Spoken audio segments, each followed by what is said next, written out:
Colorado Springs crews have filled 64,000 potholes so far this year alone. They are on pace to pass the 100,000 mark for the second year in a row. It's a lot of potholes. They are convinced that driving on city roads and streets is significantly better.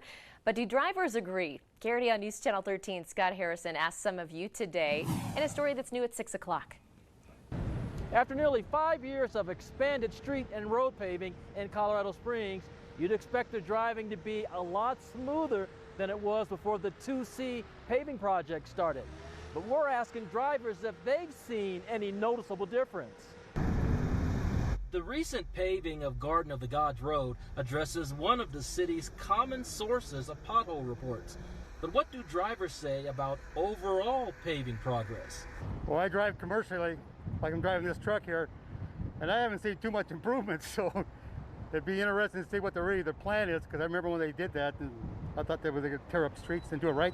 I mean, it's a never-ending battle, so I mean, they can nail 50,000, you know, in a couple of years or whatever, but I mean, then you got another 50,000 that just come back up.